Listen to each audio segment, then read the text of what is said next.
So tonight we have a wonderful honor of having Dr. Michael Reckenwald join us. He's a former professor of Reckenwald. He's a pundit and champion of free speech and opposes all forms of authoritarianism and totalitarianism, including socialism, communism, social justice, fascism, and political correctness. He has appeared on numerous major network political talk shows, Tucker Carlson, Fox and Friends, etc. And here he is tonight to discuss his first novel, his new book, Thought Criminal. From the book itself. For thought deviant case Varen, the ultimate threat is posed by the collective mind. Submission to the virus spells the obliteration of the self. Resistance to the virus and vaccine means living as a fugitive of the law and being forever hunted by robot police, to be taken for the treatments. Tonight, we will have the debut for Professor Michael Reckenwald. Thank you. Thank you. Okay, could I put it on here? No, this? It won't hold. Oh, it won't hold, okay. Hello. Hi. Thank you for coming back. Thank you for being here. I'm so flattered that people came out and under these conditions, whether manufactured or not. And tonight, this is my fourth book in 2 years. This is Thought Criminal. We have them available here, and they're also available at Amazon. I did 3 book launches. This is my 3rd book launch here. The first was Springtime for Snowflakes. Thank you. The second one was Google Archipelago. And the third was Beyond Woke. And then I decided to go into fiction with Thought Criminal. It just became such that there's so much to say, and so easily to be accused of being some sort of a conspiracist theorist, right? And so I decided to move the whole thing into the future and to project out a certain scenario. And tonight, what I'm going to do is read a couple chapters. Then I thought we'd open it up for discussion wherever it takes us. But I think the book should be generative of some ideas. And so I'm going to begin with chapter 2. And so by this point in the novel, our hero, named Case Varen, has been dubbed a thought deviationist and arrested, taken into for treatment to Essential Data, where he will be treated for the virus, supposedly. And he has a theory about the virus in a book he's writing. He was a professor of AI, neuro AI, at Transhuman University. And he confessed his deviant thoughts, or deviationism as it's called, to a grad student, and she became alarmed, turned him in, and now he's taken in by a robot police agent named Officer Bodus, and he is taken into Essential Data for treatment, and that's where we'll pick up. There are a couple of abbreviations. RA stands for robot agent. RPA stands for robot police agent. HB, if I use it, stands for human biologicals. The idea is there'll be other types of humans at this point. And I think that should pretty much cover it.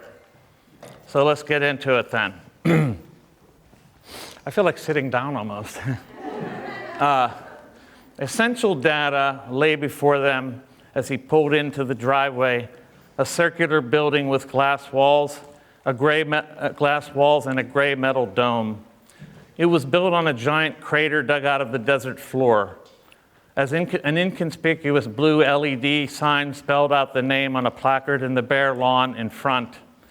The dome rose only 25 meters above the ground, but the circumference of the building was enormous. Faint blue and red blinking lights emanated from the data processors and passed through the light blue tinted glass walls. Officer Bodus parked the car, which immediately shut down. They got out and crossed to the open passenger door. Varen's seat swung out through the doorway above the ground.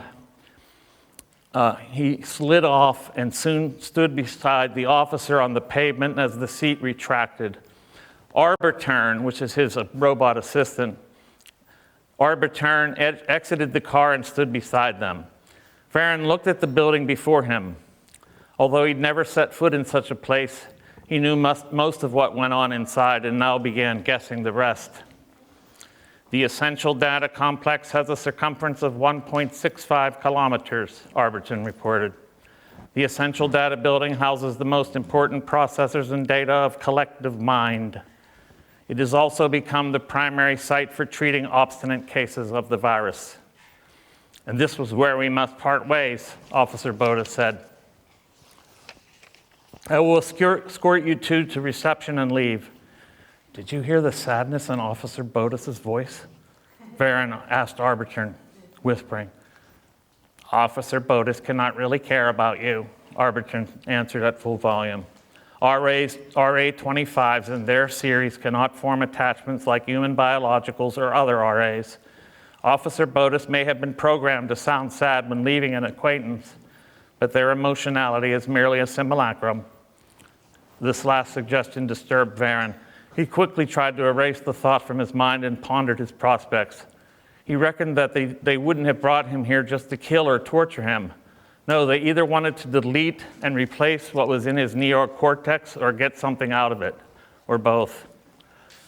Reception was just inside the nearest glass door. It was a Spartan anteroom with gray walls and a high concrete warehouse ceiling. A set of office chairs lined one wall, and a reception area lined the opposite. An RA-30 entered from a door behind the reception desk and looked at Officer Bodas to dismiss him. Varen turned to watch Bodas leave and then turned back to the receptionist, who addressed Varen and apparently Arbitern as well. We are Karen. We will take you through the steps of the process. We will come back to check on you after each step of the process. Then we will introduce you to the next step, and so on. Do you have any questions? Yes, I do, Varen said. What's the process? What are these steps, and how many are there? Arbitern interposed. The process is probably the treatment for the virus. Yes, Karen said, responding to Arbitern. You don't know the process? Karen asked Varen. Karen knew that Arbitern had no access to the process data. Karen's particular RA status granted them access to a specific partition of collective mind that included the process data, information about the patients who'd received it, their treatment and outcomes, as well as other data, such as various explanations of the process. Karen knew well that most human biologicals had no such access either, but had learned to act as if they did. Varen, meanwhile, acted like he had no idea at all about the process. No, Varen answered. The process is essentially a data exchange, Karen said. You have been infected and need to have the virus removed so that your thoughts can be corrected. The only way to remove the virus is by a blood transfusion. A special transfusion is the only sure way that we can rid you of the virus's harmful effects on the brain. Your thoughts must be corrected for normal brain functioning.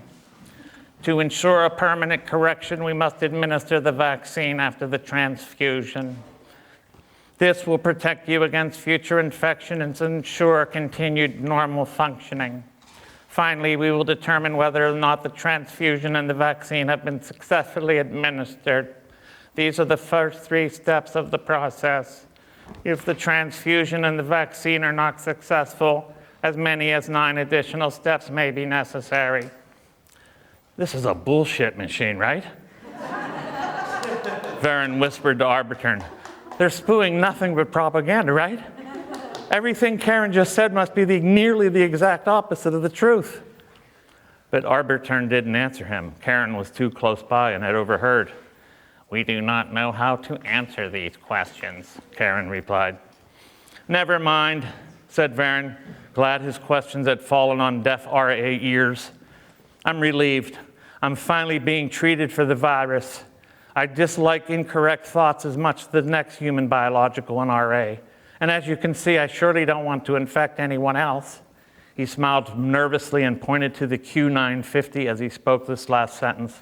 This is a bubble mask. Karen was not impressed. You may take that off now, Karen said. Arberton helped Varen out of the bubble mask and gathered the tank and hose together, holding them in one hand. Varen went on, may I get a sedative or at all? Whatever, how about minuserol or whatever you have? I'm anxious about this process and I don't want to lose it here. We have to check on that, Karen answered routinely. Please have a seat.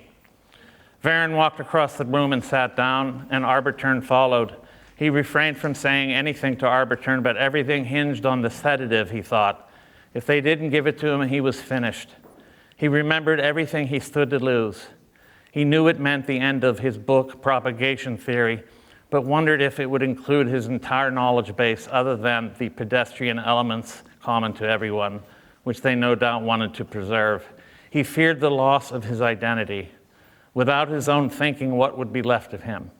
It was not fear for his social classification, which couldn't be changed without the identity department's permission. He feared the loss of his individual selfhood, or whatever it was that made him himself. This reverie didn't last very long, however. Karen seemed to have their answer about the sedative. Please return to the reception desk, Karen called out through the loudspeaker. Yes, Varen answered as he quickly stepped to the counter. We have determined that there are no contraindications for the administration of minuserol. However, we do not have access to minuserol at this time, but we do have a related medication known as eraserol. Eraserol is in the same family as minuserol, but it is slightly stronger. Would you like us to administer eraserol? Yeah, Varen knew a great deal about eraserol. It was exactly what he wanted. He'd been taking it for some time now, and he knew the mediastry ran ads for the medication constantly, although he tried to avoid mediastry programming. He knew it underperformed and yet was overprescribed. It didn't do what it was supposed to do, erase your every care. It didn't erase your thoughts either, it merely put them on hold. But it did something else. Varen believed it might be the real vaccine, which is why he asked for the related drug minuserol. He also knew that eraserol was addictive. In fact, it was so addictive you could become hooked from a single dose. Varen thought for months that he had had a choice between taking eraserol, dealing with addiction and its side effects, or losing everything he'd ever been or might become. He swallowed the tiny pink pill and immediately felt its powerful properties. The effects were magnified after Karen administered another unknown pill. Karen also explained that Arberton could not accompany him during the process, but Varen didn't care about having Arberton with him now. He didn't care about anything. His apprehensions about the process remained, but without any urgency attached to them. His head felt heavy and especially oblong. He had no concern about his identity and was not even sure what the concept even meant. Identity was just a lump of coagulated beliefs floating in a warm amnesic pool with other notions. After Varen became unconscious, Karen wheeled him into the process room. When he woke, he found himself in a steel windowless chamber, seated on a heavy reclining chair. His head was propped up slightly higher than his legs, and his arms and legs were strapped down just loosely enough so that he could move around a few inches, but not so loose that he could get up, although he had no impulse to get up. A round surgical light beamed in his face, and the glare hurt his eyes. The eraserol had hyperdilated his pupils. The surgical lamp dimmed and went out after several minutes. A string of small bulbs around the perimeter of the doorway emitted enough light to make the outlines of the room visible, although there was nothing in the room except for the chair, the lamp, and himself. After a time, however, Varen saw a foggy shape emanating from the opposite wall, a long, undulating, phosphorescent purple body growing in length and girth as it escaped the wall's bondage.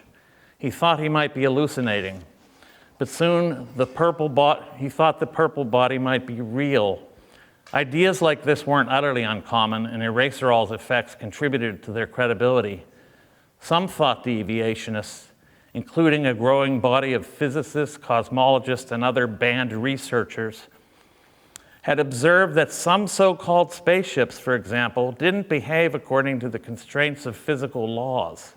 Many of these banned researchers had begun to use the term extramaterials over extraterrestrials, although they might have used either. Varon wondered whether this was an extramaterial event of some sort. Soon the wraith dissolved and Varon gazed at the wall for what felt like hours. The floodgates of his brain opened and everything beyond him rushed in. He was at the full disposal of the environment. He slept like this, his mind an open wound through which anything might flow. He was feverish while the monsters had their way with the vesicle. He had no dreams. There was no organizing element, only a flourishing of chaos as the outer space invaded an otherwise selective inner space. A deafening silence had a definite pitch, and a characterless being had a peculiar character. The universe exhibited an intentionality. To what end, it wasn't clear. A team of 3 RAs entered the room and woke him. He was now in a very mechanical state of mind. Everything had been boiled away except for facts. He was a prisoner. The 3 RAs looked more like aliens to him than they might have otherwise. Their heads were large plastic, blinking lighted discs. Their arms and legs were made of sleek, light metal and were tapered at the joints. Some fingers resembled blunted needles. Others were rubberized, as thick as his own. The strangeness all struck him suddenly. "We are here to administer the vaccine," one of the 3 said. "Do you have any questions?" He wondered why it took 3 such elaborate RAs to give him a shot as he was still strapped down, but he couldn't be bothered to ask. "No," he answered. "Wait just 1 minute," said one of the RAs. After that minute, a third RA-45 approached him and extended a pinpointed finger and pricked the sheath of his shoulder. Seconds later, the finger retracted. The 2 other RAs did the same in short order. The 3 RAs then left the chamber. Varon slept again, etc. He thought about Ginger and what she might think had she known what lengths the Federation of Pandemos had gone to deal with the likes of him. Would she believe this ordeal? And if so, would she pity him? And if she knew of it, would she fault him for it all? At the appointed time, the two human biologicals and an RA-50 entered the chamber. He felt rudely interrupted. One of the HBs spoke. "Good morning, Mr. Varon. My name is Dr. Victor Faustin. I am the AI neurovirology physician recently assigned to essential data to deal with difficult cases of the virus. Joining us is our associate, Dr. Malik, and our nav assistant, Taylor. We will be asking you a battery of questions to see how the process has gone so far." Varon disliked Faustin immediately. For one, he called himself doctor but referred to Varon as Mr. He wore a mindlessly permanent smile that verged on condescension.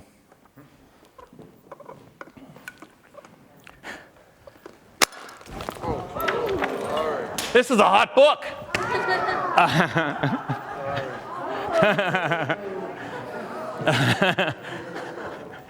Okay, a little bit of excitement.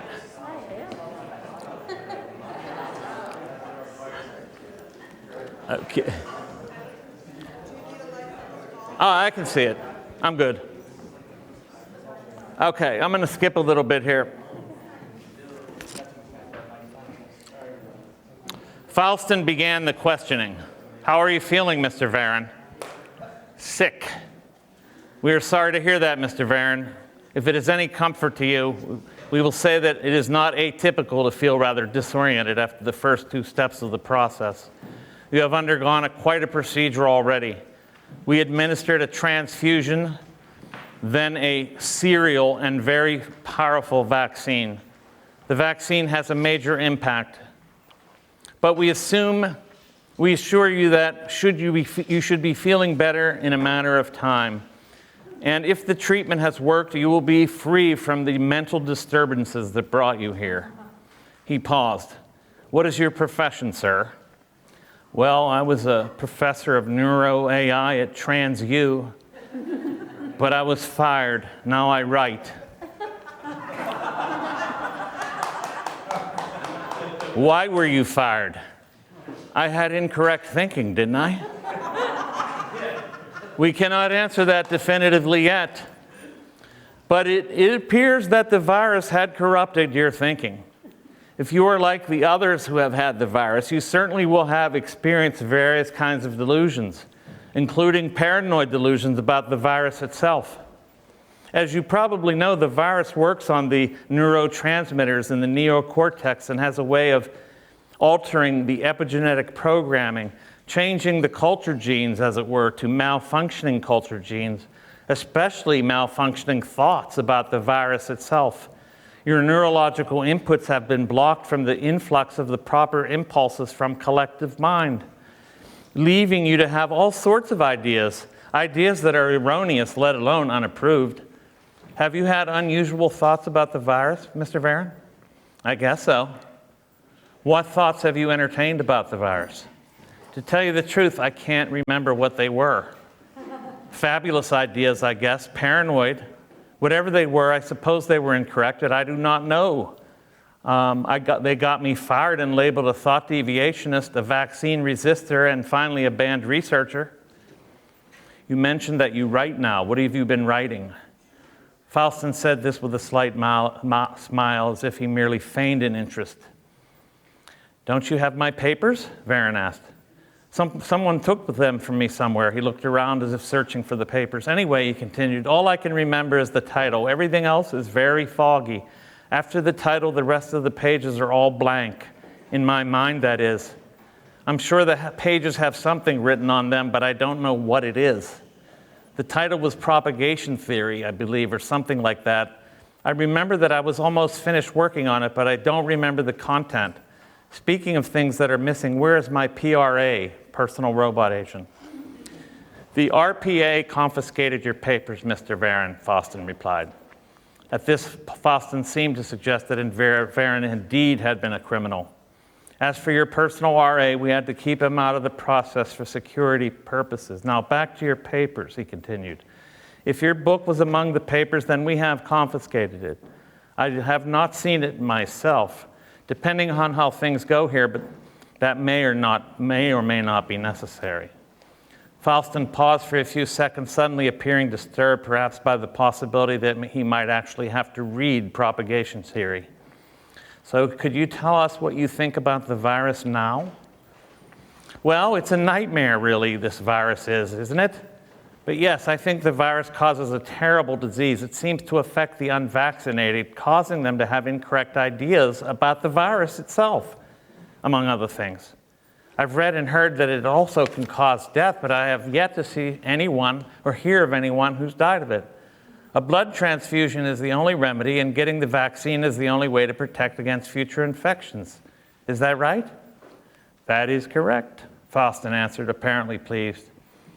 But as if correcting himself, his demeanor immediately returned to a cautionary smirk, and he continued, but we need to scan your neocortex to make sure that you have been thoroughly cleared of incorrect thoughts of the virus. We will apply these high-frequency, high-resolution encephalogram pods to your frontal lobe to search for traces of any remaining errant culture genes. That is, we are looking to see if you are still having delusions, if you are still infected. Faustin indicated that he had referred to the pods that he and Moloch now had in hand. Just then, Karen re-entered the chamber. They wheeled in a monitor, which they placed behind Varon's head. Karen remained in the chamber this time. Varon assumed to make sure his incorrect thoughts had been properly purged. Faustin positioned himself on Varon's right side and Moloch on the left. They pressed their pods to Varon's temples and turned to the monitor for the reading.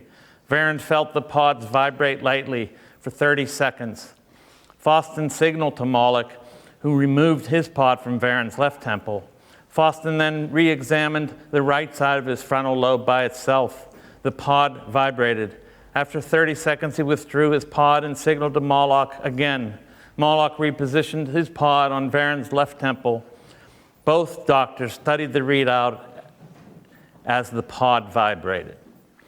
Faustin walked around in the front of Varen, rubbing his chin and stood thinking. He addressed himself to Karen rather than Varen. Karen, please release the straps and let Mr. Varen relax. Varen tried not to show signs of relief. Was he being released and cleared, he wondered? Karen unlocked the buckles and removed the straps. Varen stretched his arms and legs, and without giving any indication that he wanted to stand up and run. That's chapter 2. So what happens here? Varen then goes on to run. He gets released, but he's forever a covert thought deviationist. And he could be picked up at any time. And in chapter 5, he reunites with the graduate student assistant who had turned him in because she has begun to defect as well. And this is the most human of the chapters. That's why I read it. And it should depict some very familiar feelings and things that we're going through right now, I think. This is called Eraserol. Case Varen and Ginger Husserl planned to rendezvous at their favorite spot, the bottom of a winding set of stairs that led from Highway 1 down to New Brighton Beach and Capitola region of California, just outside of Santa Cruz. Since the onset of the virus, an order from the governor of the region of California had made sitting or standing on dry beach sand illegal. It was still legal to sit or stand on the wet sand, but of course it was impossible to reach the wet sand without first passing through the dry sand. Likewise, beachgoing was effectively banned. New Brighton Beach, however, had the advantage of being partially obscured by a grass and tree-covered cliff that hung like a shelf over the beach's furthest edge. The plan was to meet beneath the shelf and hopefully remain hidden. Varen would not leave his car on the beach, but would tip off the RPAs, but rather a few hundred meters up the road in the lot of a restaurant that would be closed due to the virus response measures. Ginger would travel by a driverless car so that no third party would know of her arrival at the forbidden beach in advance. Nobody but the ItDrive system itself, that is. Varen rode from Kansas to California without sleeping. By the time he reached the CA border in the early morning, he had begun hallucinating. He saw a giant truck lying horizontally across the highway that he'd surely run into unless he slammed on the brakes immediately, which he resisted doing. He saw a small fleet of police cars in the rearview mirror and then one police car beside him in the left lane. If anybody's driven to California and back, you'll know what I'm talking about. He saw a pack of coyotes running chaotically into the highway and scrambling as the car approached. If he had been driving the car, he surely would have pulled over. But he wasn't driving the car, so he more or less enjoyed the theater. Since receiving Case's text, Ginger's outlook had changed considerably. Her suicidal ideation went into remission, and she even began considering rewriting the dissertation, regardless of the committee's rejection of her plan. She might publish it as a book instead. Life beyond trans-you could be possible, she thought.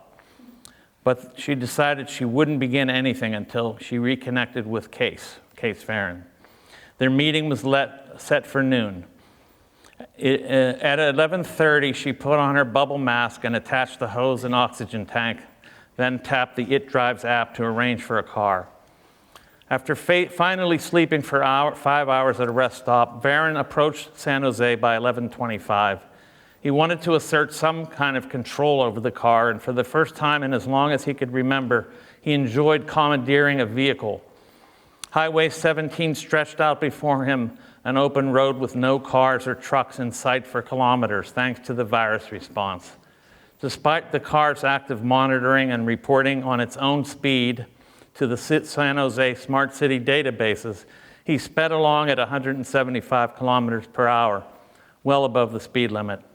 No RPAs were in sight, and even if he had been automatically data tagged, his bank account wouldn't be debited because his funds would have been insufficient to cover the fine. He thought that no matter how thick the data net became, minor loopholes could always be and thorough could ever be completely closed. Ginger's car arrived at the top of the steps above New Brighton Beach at 11:50. She got out, and instead of descending the winding steps, she walked along Highway 1. The road and its alleys were vacant except for small flocks of birds chirping and diving between the trees on either side of the highway. The road bent and curved, and she walked along for nearly a kilometer, feeling like the last human biological on the face of the earth. For the first time in many months, if not years, she relished the sun beaming on her bare arms and the back of her neck and face.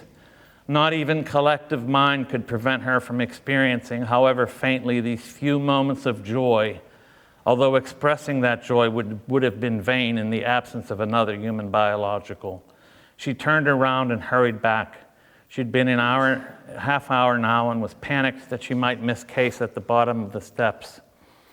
Varen pulled into the Paradise Beach Grill, and before turning to the steps to descend, he noticed a solitary figure on the edge of the highway to the north.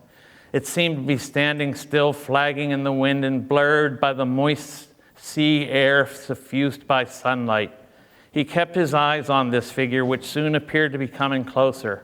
At 100 meters, he recognized the gait and stature as Ginger's. Had she walked here, he wondered? Something about her was different. She seemed to have broken away and become an isolate, floating at sea, a piece of bark or a single plank from a boat that had been shipwrecked, leaving the remainder to continue on by itself after the ship had gone under. She was a whole apart, rather than a member of an aggregate as before. She was saturated with sad resignation mixed with resolute independence. Finally, he saw her face in relief against the deserted background.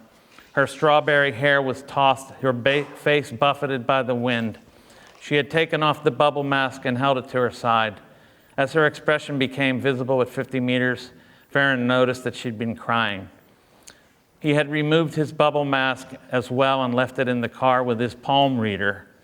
Ginger noticed his wispy blonde hair, which had grown longer and looked wild. His clothes were disheveled and he looked like a castaway. His appearance caused her to burst into tears once more. She walked even faster, and as she got very close, she stretched out her hand as if to shake his, but Case ignored it and outstretched out his arms, reaching around her waist and drawing her to his body.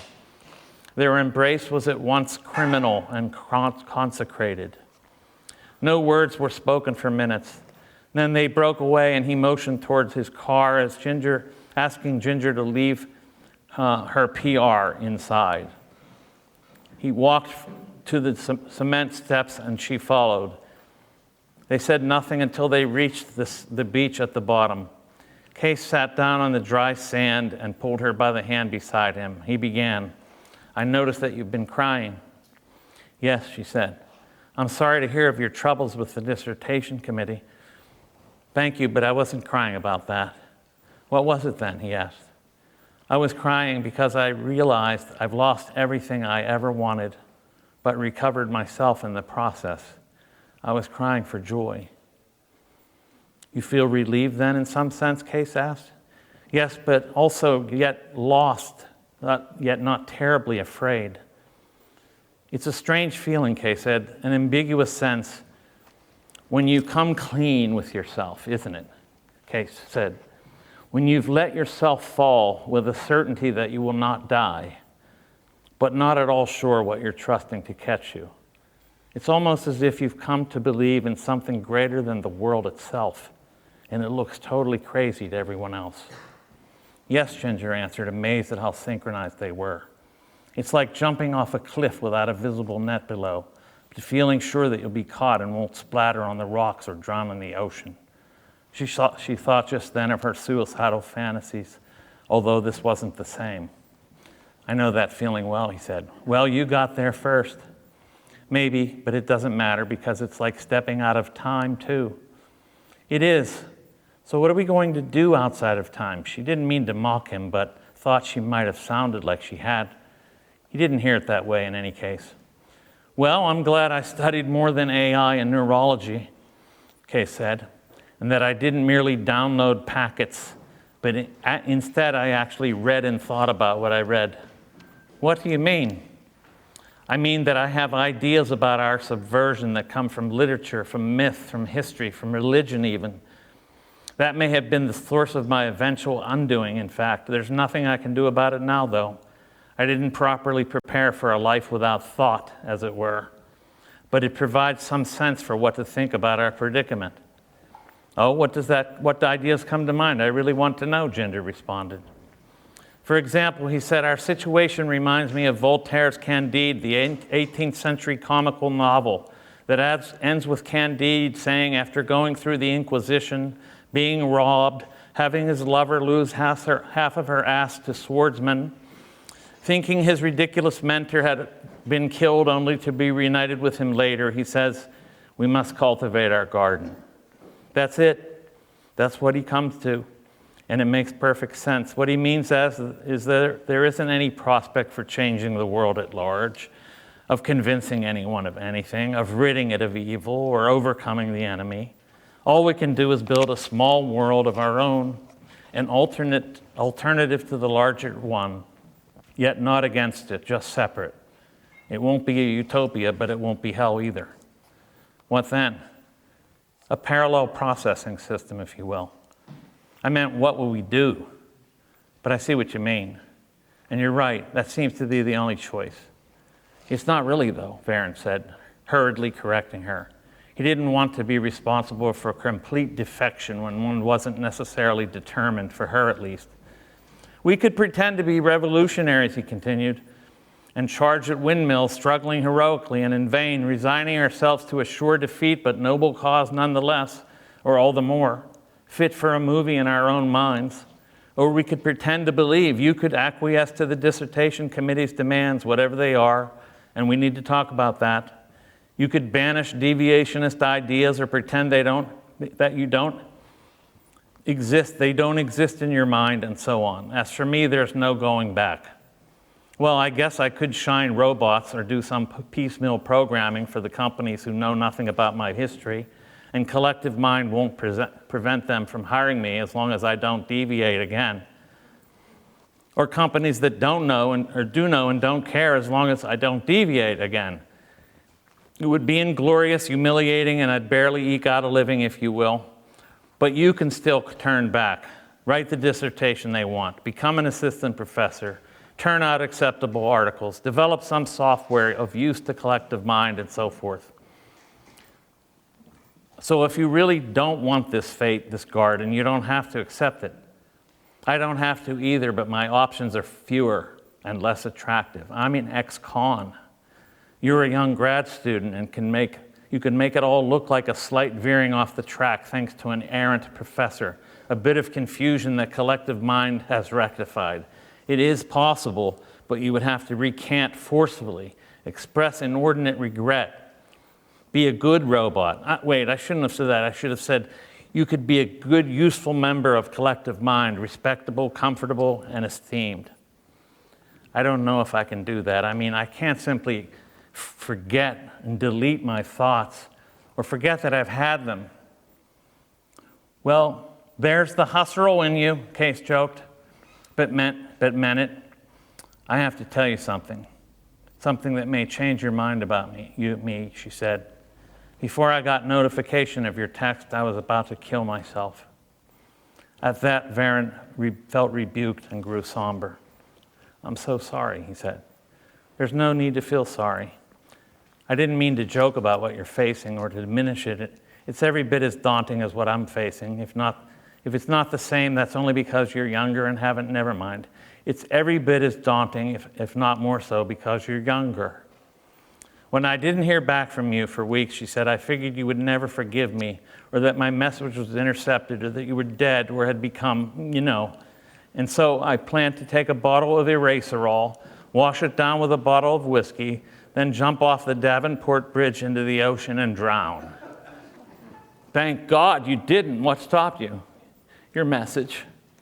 Varen looked at Ginger closely. Her hair blew across her slightly freckled face, as she kept pushing her hair back over and over. Raw intelligence beamed from her hazel eyes. Sadness seemed so out of place for such a wonder.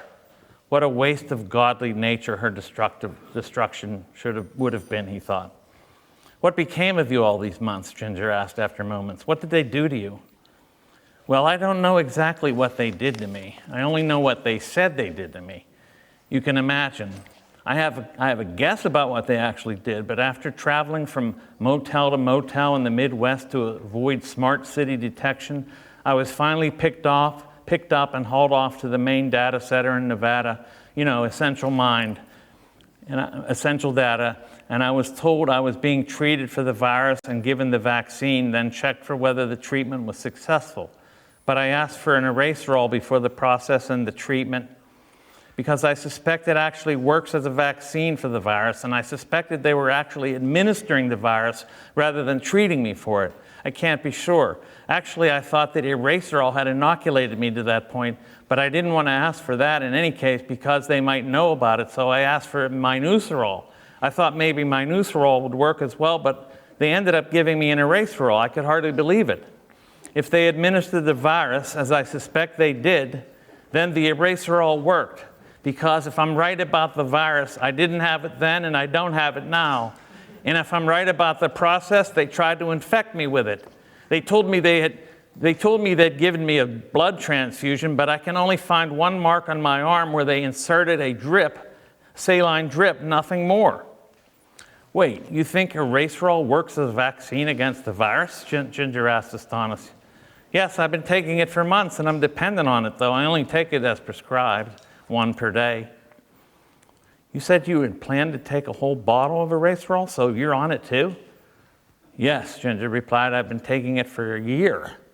I tried to get off of it, but I can't. I have severe panic attacks, and I go into terrible withdrawal. We're both dependent on it, and that corroborates my theory. Erase-roll is effectively a vaccine against the virus. Farron thought he heard something coming down the stairs as he was talking. It sounded mechanical. Suddenly, 3 robot dogs bolted towards them, barking and snarling. After seconds, one of the robot dogs spoke in a deep, full-throated voice that sounded like 3 voices or more. By order of the governor of California region, it is illegal to sit on dry sand. You must leave the beach immediately. That's it. Thanks for bearing with that. So I thought I'd open it up to discussion, thoughts, questions, ideas, anything you want to talk about. If anything was elicited by the book or anything you want to ask about. Yes? How long did it take you to write this? 3 months, thanks to erase-roll. And 3 months, 12 hours a day, 7 days a week. When I start writing, I don't stop and I just keep going. People said, how do you do that? I said, start typing and don't stop. Basically, just write. Yes? You must have self-publishing. I have considered it, and I even thought about it with this book, but I decided it wasn't worth it. Too much trouble, a lot of work. There's a lot of things publishers do that I don't know how to do. And also, my publisher allows me to sell books directly off my website. So I'm able to basically get self-publishing plus have a publisher at the same time. And my publisher's very, very, shall I say, forgiving. I mean, she'll basically publish whatever I write. It doesn't matter. Yeah. Oh, yeah, definitely. Yeah. I mean, this book is being trashed on Twitter by leftists right now. So this is a very good sign. Yeah, a couple, 3,000 or 5,000 retweets trashing me. And I don't know how I came back on their radar, but I guess it's good. Yeah, I mean, some of the things they say are idiotic, of course. They haven't read the book, so anyway.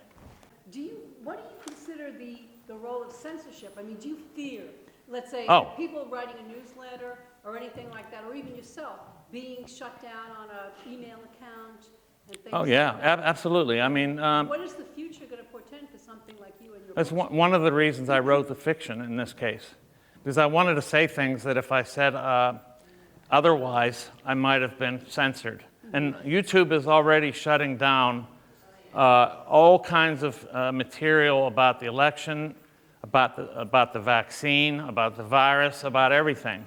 So they're eliminating anything about the election right now, for example. Humor and fiction are the way to go because people develop the sort of things that people in the Soviet Union and Eastern Europe did. Absolutely. They had to. We had you and then back there. Yeah, after this, yes. So you said even on Twitter, you get a lot of negative. Yeah, I mean, no, it's just leftists. Leftists are gonna left. This is about a novel. This is about a novel. Yeah. And I find that shocking. And my question is, Yeah. now, I know big tech didn't exist like it does today, Yeah. 50 years ago. But Yeah. what has changed to create such intolerance? Oh, you said big tech didn't exist? Well, Twitter, social Yeah. internet. Well, I feel like there's more intolerance now than there ever was before. Before it used to be like we disagree, but can we agree to disagree? well, it's beyond intolerance at this point. How do you explain that intolerance that's developed? Yeah, it's well beyond intolerance now. We're talking about they're making deviationism criminal, right? So now we're talking about, so I write about this in Google Archipelago, about big digital, as I call them, and what they are, and what they're about, what their ideology is. It's leftist authoritarianism. Why are they leftist? I explain why they're leftists, why leftism, why is big tech, why are major corporations embracing socialism? It's a total conundrum, right? And I have an explanation. It's called corporate socialism. They're trying to destroy all but super oligarchs at the top and everyone else leveled with equality at the bottom. You see this happening with the COVID response, with the way the small businesses are being wiped out, yet all of the big major boxes and Amazon have gained billions in the process. So corporate socialism is the answer. It's a two-tiered system, a kind of neo-feudalism. The Great Reset is also part of this exact same agenda. Liberals don't get it. They don't get anything. They don't get it at all. They're what's happening. Right, because they're being ingratiated by this contingent. It is reflecting their values back to them endlessly. So they think that they are actually, as they, and then they're told they're radical at the same time. Meanwhile, the resistance consists of what? The CIA, the FBI, the neocons. John Brennan. Yes, the tech oligarchs.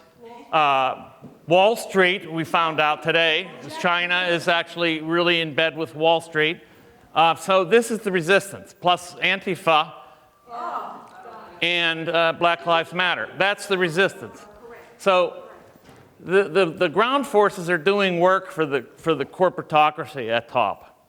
The ground forces are clearing the way to create socialism, actually existing socialism on the bottom, while they consolidate their wealth on top with no free market. This is the key. This is what they hate. Both of them hate the free market.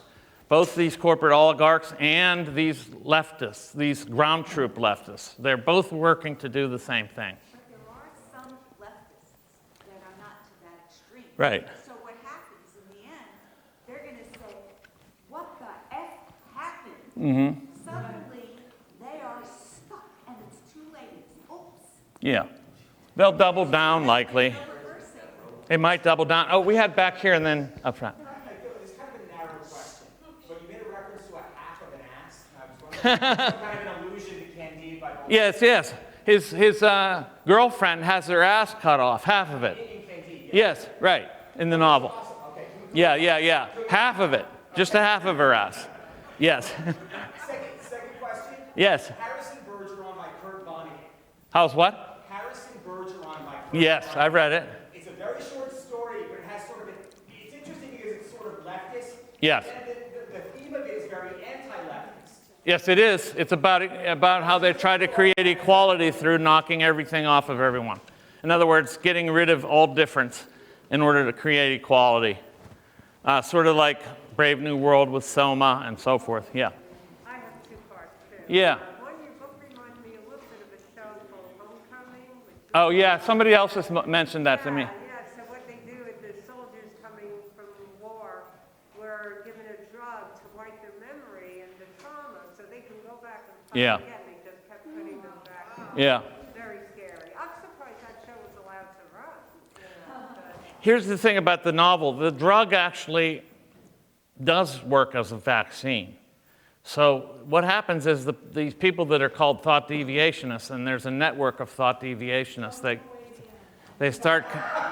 they're all on the drug, and they're all addicted to it. So it's not a clear-cut, like drugs are bad type novel, because they need this drug to stay. They're trying to develop an alternative to it while they're at it.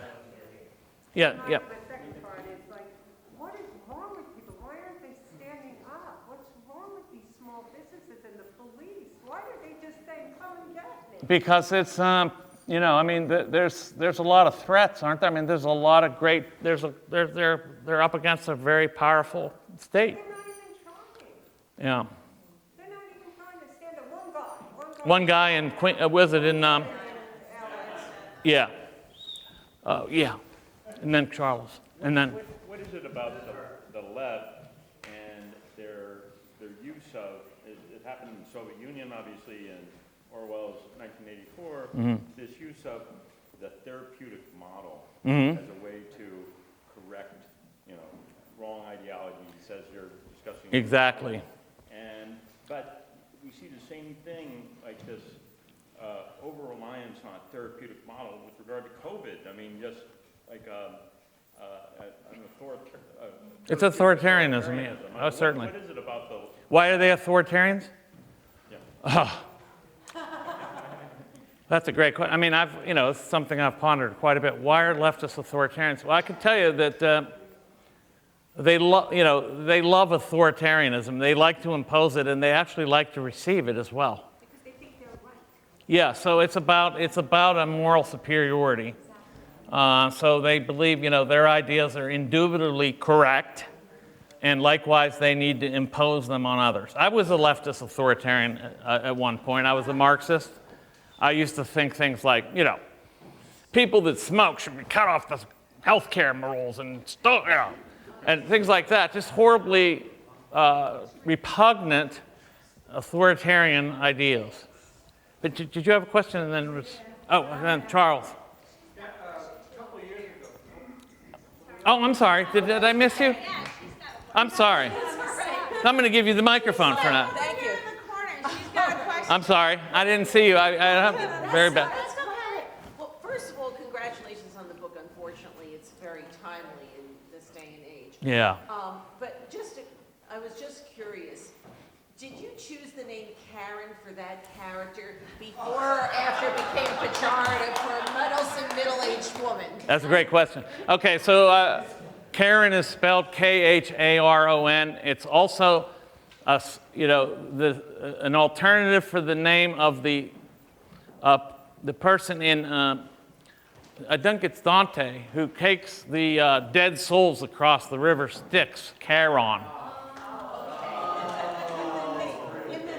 Yes, try. I remember 2, maybe 3 years ago now, when your war within NYU first broke out. Yeah.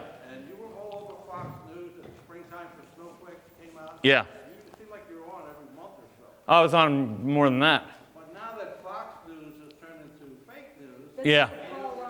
I had been wondering what was going on, and I got kind of pissed off, to tell you the truth, because they had people on there that wrote one article about big tech, and I've written a book, and I go into quite a bit of depth, and I was like, what is this? This is a joke. Now I understand why. They're totally compromised, right? Michael, let's Yeah. take 2 Two more, Lori. And then we're going to do the... Yeah, signing, yes, certainly. I know I went on a long time. Here's mine. Yeah. Is there a possibility of you could leading us forward in some way? No, I'm not that kind of, where would we go? Leading us forward somewhere. Yeah. Yes. Hi, I love the book, like what you said. So my question is, for us, is like on the right, is like us starting our own like media companies the way to go in the future, or is there going to be a time where we can still have our own companies, but at the same time we can still work for left on like a CNN, or like do you have like our own studios now for good? Like, Yes, I recommend, this is the thing I've recommended, is this be uncancelable by virtue of becoming an entrepreneur of some type or another. The only sure way to protect liberty is actually property, and I mean that by every kind of property that's possible. Property in yourself first, property in what you're doing, intellectual property, any kind of business prospect, anything other than being beholden to these corporate institutions, which are not going to do us well. And I've got to cut it off right there. I'm sorry, we can answer any further questions over here. Thank you. Thank you very much. Thank you.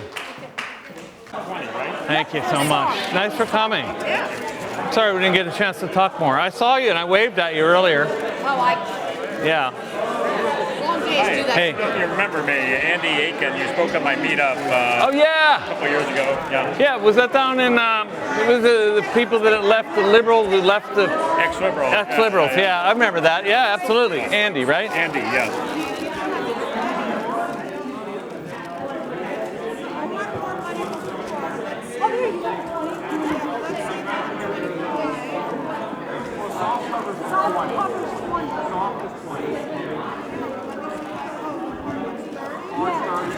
Short, a little short on time. What do you got? 20 something else to start.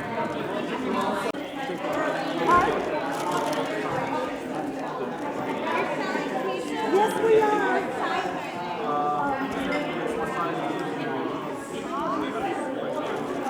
We wouldn't order the small size. looking forward to reading it. I hope you enjoy it. Thank you very much. Hi. Hi, Ruth. Ruth, okay. Thank you, Ruth. Did you enjoy the reading at all? Well, if I didn't, would I buy it? Yeah, good. Thanks. It reminded me of Kurt Vonnegut, and I don't even know why, because I wasn't a literature major. Somehow that went in my brain. Yeah. And then someone else, Anything you want me to say in particular? Trump 2020, I don't know. Okay. No, right what you think. Okay. Something like, so, like if I don't understand something in the book, Yeah. can I write you a question? Absolutely. Because I'm like really kind of dumb. So. I know, make sure you... I'm smart enough to know that I'm going to have a question. I hope you enjoy it. You'll understand it. It's pretty good. It's pretty I clear. might get confused. So how do I write to you? You can go to my website, michaelrechtenwald.com, and there's a contact link there. Okay, do you live Yeah. in the city? It's actually in the back. It shows you here. Okay. Uh, In the city? Not anymore. I live in Pittsburgh now. I moved. Right here, michaelrechtenwald.com. It says it right on the last page. Okay, thank you so much. Yeah, thank you, Ruth. Take care. Hi there. How you doing? Okay. Anything you'd like me to say in particular? No, just sign it. Okay. I made a suggestion to the New York Young Republicans, right? Yes. They hold a vaccine forum and they have you on the panel. Oh, that'd be awesome. All right, so some of the, okay, so yeah, I guess we'll talk. Oh, this is for me? Okay, thank you very much. All right, yeah, please keep in touch. I'll come. Thank you. Hi, and you are? What's that? What's your name again? Yvette. Yvette. E-V or I-V? Y-V? Y-V? I need to borrow your pen.